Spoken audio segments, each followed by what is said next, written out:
So despite 4 years of active hostility toward climate science coming from the very top of our federal government, the American people managed to still meet our original commitment under the Paris Agreement.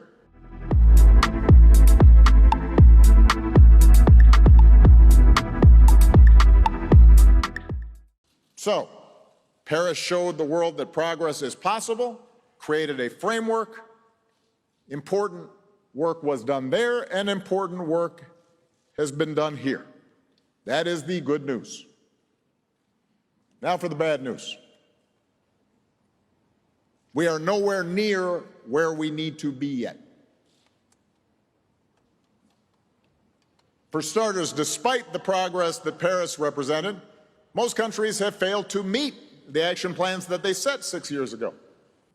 I have to confess, it was particularly discouraging to see the leaders of two of the world's largest emitters, China and Russia, decline to even attend the proceedings.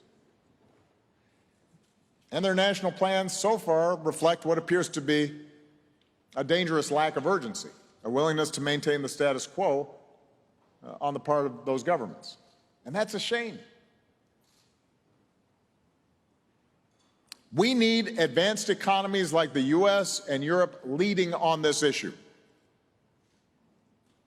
But you know the facts. We also need China and India leading on this issue.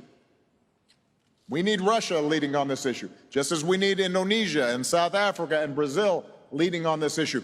We can't afford anybody on the sidelines. Vote like your life depends on it, because it does. I recognize that a lot of young people may be cynical about politics, but the cold, hard fact is we will not have more ambitious climate plans coming out of governments unless governments feel some pressure from voters.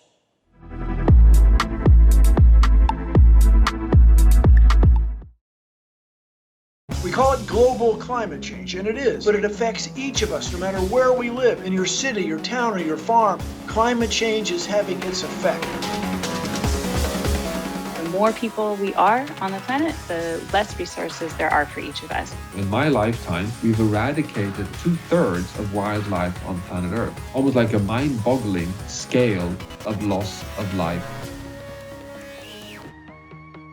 The Colorado River is drying up. We use and discard so much plastic into the world that it finds its way into our food chain. Joshua Tree National Park. In the next century, all of this could disappear. Sounds grim? Well, it kind of is.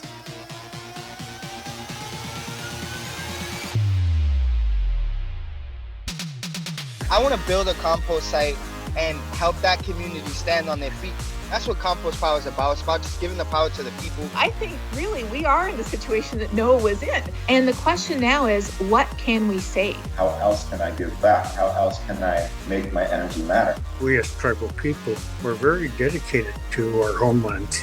If we can live in harmony with nature, then we are able to harness nature for these paradigm-shifting solutions. We need to preserve our soil.